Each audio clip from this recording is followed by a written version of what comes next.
Yay! It's actually light outside. And if you hear some smacking or slobbering stuff, that's just Nico, the cat, who is in my lap cleaning himself rather loudly. I'll try to ignore it as I proceed. But yeah, um, today I'd like to talk about something that is definitely not a genre in and of itself. And the whimpering you can hear is just Domino trying to find a right position to sleep in. Um, it's not a genre, I wouldn't say at least, but it can affect the genres chosen, and it can affect it a lot, especially if it is something like intrigue, which I've recently um, gone over. The term level of detail is usually something that is used in computer programming or game and graphics design, games and graphics design, to denote how much detail there is in something at various differences. When you make computer animations or play computer games, things that are far away are not drawn in a lot of detail because you cannot see it anyway. That's why sometimes something off in the distance will look kind of blobby or angular. That's because the computer is not drawing all the little details because you will barely see any of them and they're not going to be important. Especially in computer games, that can be very noticeable if you're looking for it. But the thing is, people usually are not looking for it. But the idea of level of detail extends beyond video games and computer graphics. And it is something that is very near and dear to my heart because I have an addiction to high levels of detail. When I write something or when I do practically anything, I like to really dive into insane levels of details. Um, I want to know every hinge and joint and every spiral or uh, bar or plate or whatever is in something. Every sinew, every blood vessel, every stretching pupil of the eyes, anything. I like details. I like a lot of details, and I like details to matter. I like them to not just be superficial things. I like details to be important. But that is not something everybody does. Not everybody likes that. People like to glance over a lot of things, either because those things don't interest them or because they simply just don't want to occupy their mind with a lot of details. They just want some quick, superficial entertainment. And in stories, that can result in things getting a bit incoherent sometimes. Because without detail, not because the audience needs the detail, but if the person producing the work is not interested in the detail of it, they will often just hand wave things. They will say, okay, this works like that, ta da, and now we can go on. And sometimes, or very often actually, if you just hand wave things, how things work, they will not be coherent with the world. Um, like, let's take a scene from the movie Indiana Jones and the Kingdom of the Crystal Skull. There's a scene early in the movie where Indy uses the iron content of gunpowder to track down a magnet. But even though that magnet attracts the gunpowder when he throws it into the air. The odd thing is that there's tons of metal stuff around that is not affected at all. And that seems kind of silly because hey, it's a nice idea that he can find it because of the magnetism, but if you're not focusing on detail, you will miss some details like the fact that other metal things should be affected. And at some point that starts to bother me. Um, I had I have a gripe with the newer Marvel movies because they are starting to handwave a lot of things. What really drew my attention to that was when in Avengers Infinity War, Tony Stark had upgraded his Iron Man suit, his robot suit, to use nanotech. And all of a sudden, things could just appear out of nowhere because nanotech. And nanotech built the suit around him when he needed it, and nanotech created lasers that floated in the air, and nanotech did this, and nanotech did that. And there is nothing coherent in it. There is nothing logical. There is barely any design in it. It's just handwave that this is nanotech, so this can just do these things. But I feel that that severely deflates um, the coolness of the things. One of the things that was cool about the original Iron Man was seeing the suit actually work. But when you get too far into some things in the story you're making and you start hand waving other things, everything else, you lose that level of detail. And some people like me like that level of detail. The level of detail can exist on, ironically, many levels. Um, because there are many things that can be detailed. We usually think about level of detail as the visual stuff, like in the computer games, or how the Iron Man suit appears around Tony Stark. But there are many other things that level of detail can affect. And I talked a bit about it with the intrigue stuff, in that high intrigue stories will need, or should at least have, a lot of detail invested in the intrigue maps, the relation maps between things, so that you're actually exploring um, these relations and the intrigue built from that. What is related to what, who is connected to whom, and so on. How, when, why, what for. But also something like um, magic or technology. The level of detail in how things work can tell a story of its own. I never got into the genre that's called hard sci-fi because I have trouble explaining it beyond the fact that it's science fiction that tries to adhere more to realistic sciences, even if it projects those sciences into the future and starts speculating on them. It tries to make it, if not realistic, then at least plausible.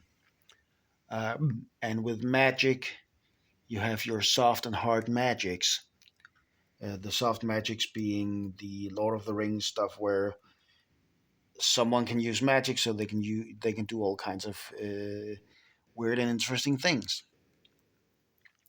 But in hard magic, it's about how magic works, and it has to make sense. Even if it is magic, you have to provide the detail, the important detail, to make it coherent and make it seem like if this magic existed, it could work like this. You have to set up rules and you have to follow your own rules. And when you have high level of detail, you can have a lot of this stuff and it can get kind of cool. Imagine for a moment a magical sword. You can just say, oh, this sword is magical, it can slay demons. Cool, right, fine.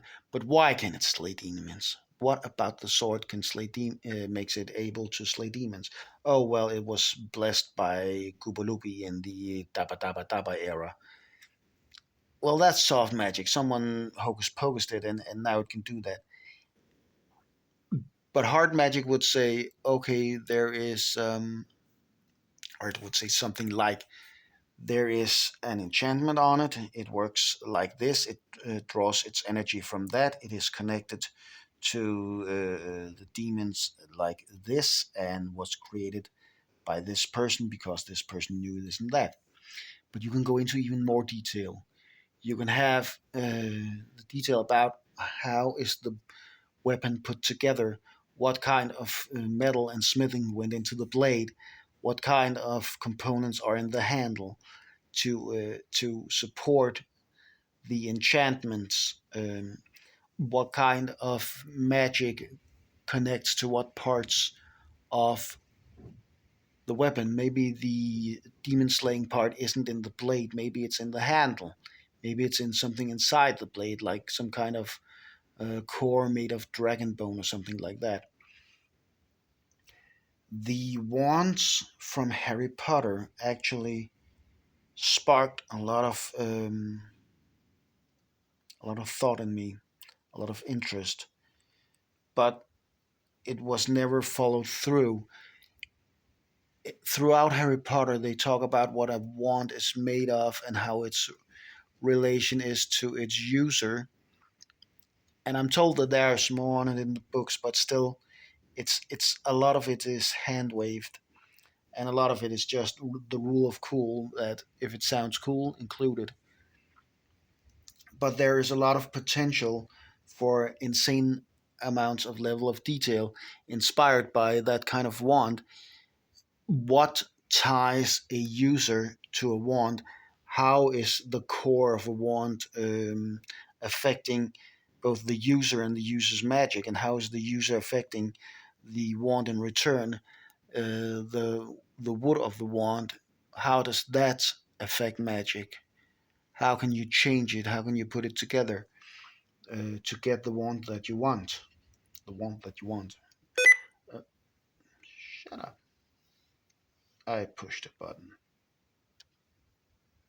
That happens. There is some lore. I don't know if it's still valid after the whole changes with the extended universe on Star Wars. But there is supposedly some lore around how lightsabers work, and Jedi's make their own because it has to be in tune with the Jedi. They have to adapt to the lightsaber well. But even though that could be a fascinating field of knowledge, I've never seen it truly explored. And you can be forgiven for thinking, oh, well, you don't want to go into, oh, what's the quote?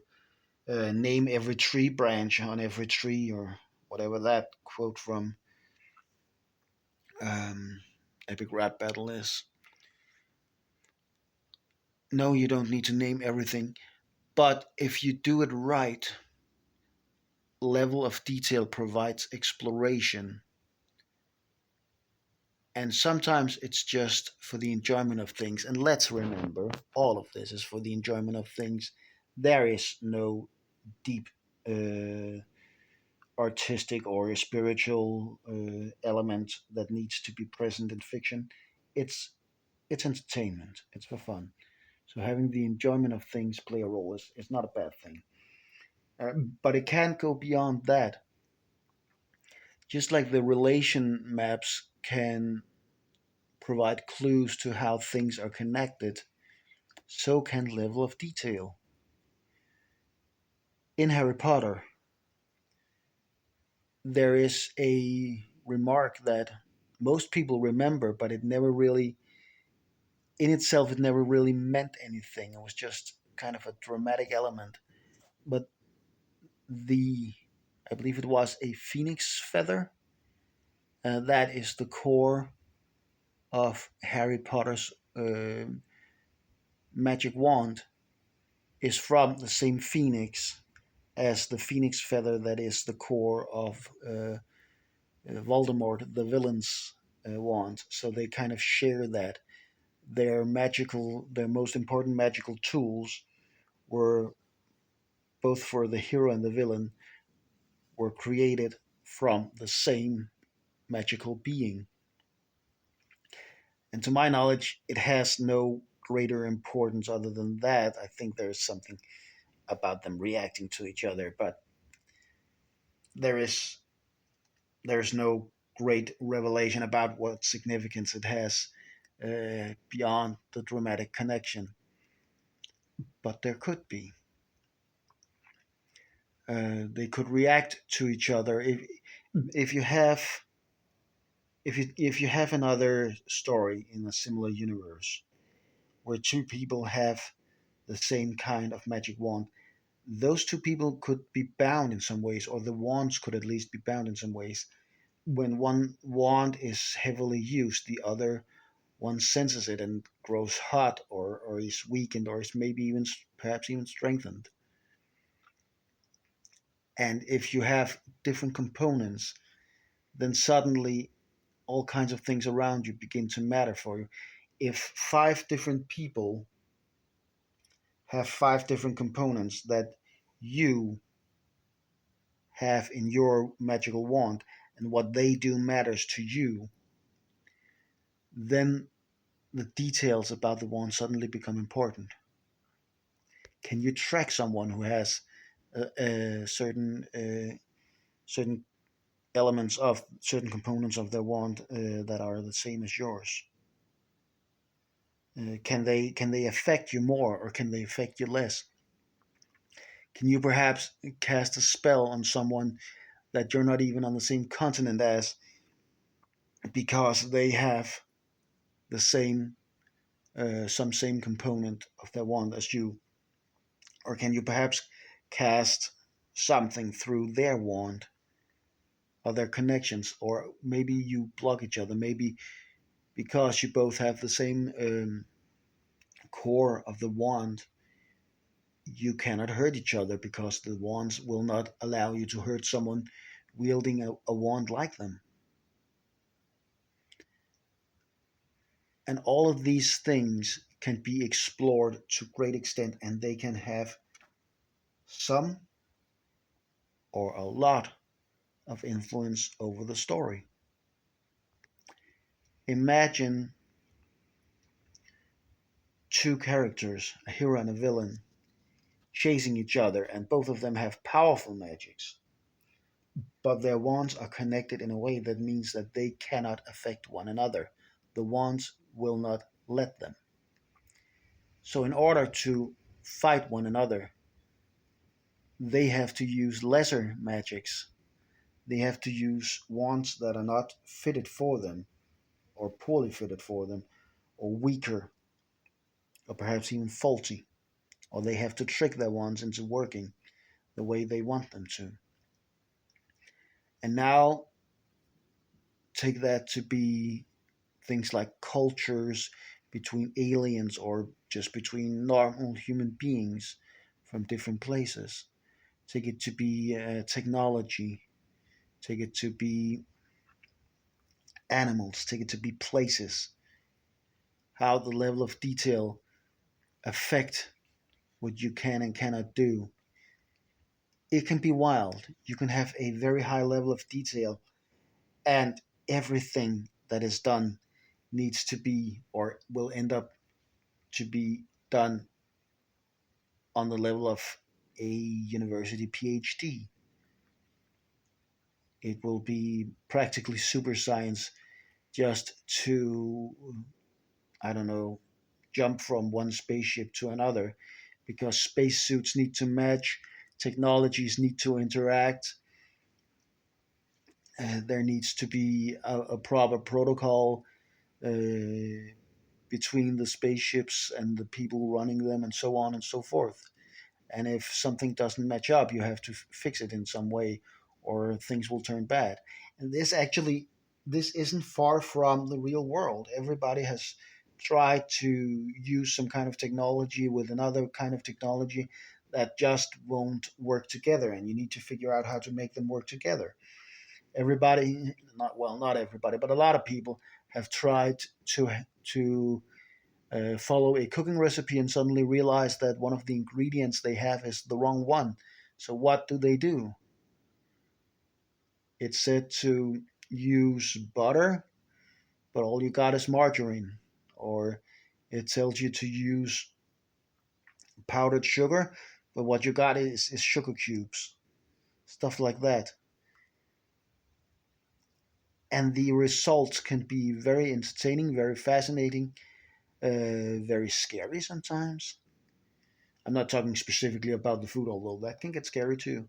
But in general, just imagine if it's not the recipe for a sandwich that you're trying to complete, but the recipe for an occult ritual. Oh crap!